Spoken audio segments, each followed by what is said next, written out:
What do you guys think is the reason for that hesitancy for, not, I wouldn't say this is a Northwest thing per se, but every church. No, I wonder what the hesitancy is for churches to get people in a room to work things out. Is it fear? Is it laziness? Is it, you know? I think they know they're afraid it's going to be a volcano erupt, and they don't want to be in the middle to get splattered. Yeah. They just don't want to be involved. I don't Right. think there is a groundwork for people to know what's going to happen when they step into this room.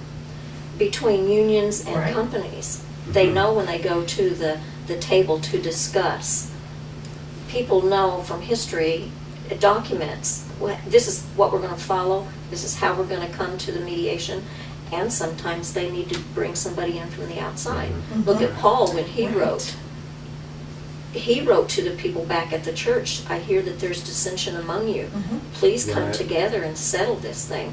Somebody sitting around them, next to them, could have done that. Yes. But many times it takes somebody from Took the the guy from outside. prison. Yeah, that's right. Yeah, the guy from prison. Yeah. But sometimes it takes someone who doesn't have a vested interest in the outcome, That's true. except that it be God's will and glorifying to Him. Right. And the reason that is because if you're in the situation, you're emotionally invested in it. Right. Right. Okay? The idea of the mediation, I'm thinking that we typically don't do that because it costs money. Could be. Because there are people who are professional Mhm. church And are very mediation good at it. conflict experts. But you got to bring them in. You got to spend a ton of money, and you know, well, we can work it out. Or the easy way out is hey, this is the way it is.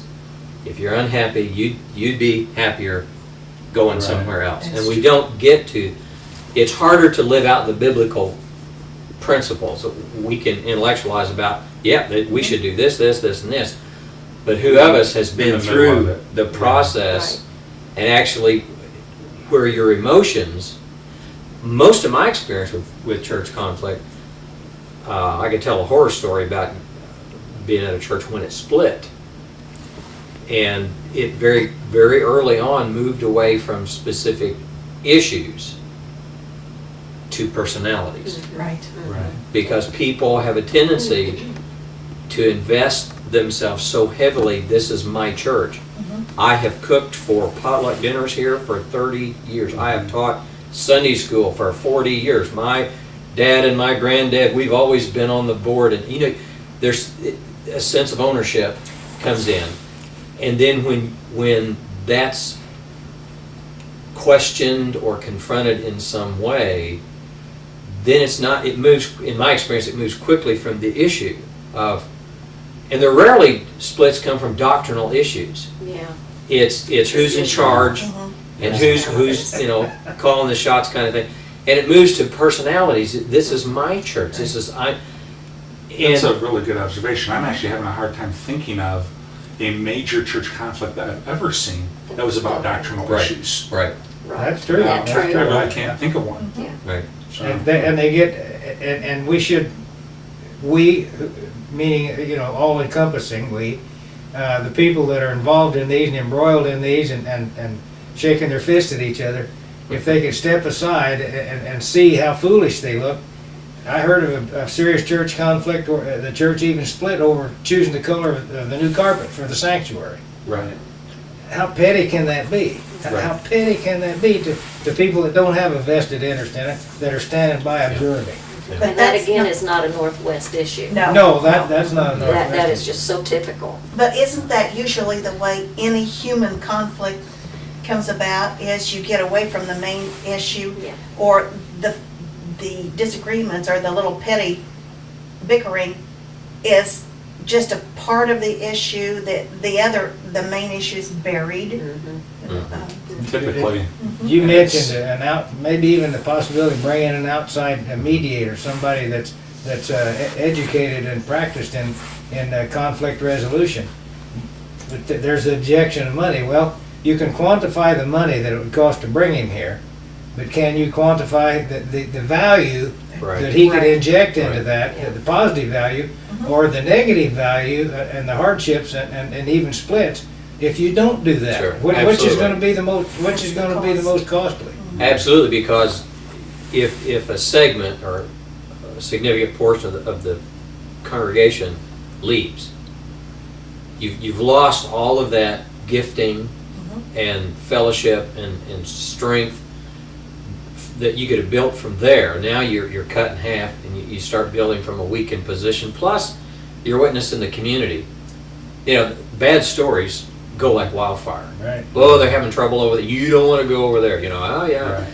And you get a reputation. You know. And the effects on people's lives. Yeah, people Right. carry that stuff That is for not good. forever. In Well, any way. We have seen not only the adults, but we have seen children devastated. Yeah. Yes. That goes for a lifetime. It does. It does. They become attached to people, adults in the congregation, you know, when they're born into a congregation and they attend with their mother and father and worship and learn from these people, and all of a sudden they're standing there shouting at each other, Yeah. and they don't know why, they have no understanding of why, and it's devastating to them. The people that that's- mean the most in their life are all of a sudden just, you know, duking it out or verbally. That's actually my story, because the home church that I went to, I had all along from junior high on planned to go into ministry, and my senior year, it must have been my senior year, two people almost came to blows over a church conflict. I don't even remember what it was, Right. but I remember that it came to blows, Sure. and I nearly didn't go into ministry because of that one event. It's like, Yeah. whoa, I don't want to spend my career doing this. Yeah. You know, Being a referee with Yeah, with a you know. striped shirt and a whistle. Yeah, and thankfully, I have learned it can be much different Sure. than that, and the ministries I've been a part of, it has been much different. Typically, Good. Good. every church is going to have conflict. Right. That is for sure, because there's people there. Right. Mhm. You know, it's interesting. You come from the position of choosing to get into ministry or not, Right. based on that kind of experience. Sometimes churches are successful in ruining ministers Mm. because they have taken some stances about things that are very ungracious and unloving. And at the seminary, you know, you sit around, you guys haven't been to seminary, but guys will, you know, get in a coffee shop or in the break room or something. That's terrible. And they'll talk about so-and-so is leaving Right. the preaching ministry. What happened? Whoa, he's a good student, man, a good well, it was just so terrible in the church. There was so much conflict, so much anger, so much hostility that he said, I'm not going to commit my life to and subject my family to Mhm. this kind of a negative environment. And they sell insurance or you know, that happens. That's kind of an extreme. Right. And I think part of that There's is a lot though. yeah, Mhm. yeah. Mhm. A lot of young guys get in ministry and experience. I just heard 2 weeks ago of a church here in town that the reason he's leaving the ministry is because so many in the church were critical of his wife. Mm. And he, you know, reacted to that. Right. And she went on antidepressants and was having a breakdown and yeah. Which you think in the church, you know, where people love each other, where we're, you know, covered by the grace of God and we're all set free from sin and yeah, it's Mm-hmm. it can be devastating because for whatever reasons we church people give ourselves permission to take a position, and then in order to protect our role, our position, our whatever, we are willing to say very negative, attacking, destructive things to each other. And then when I tell you how I got upset, then you're on my side.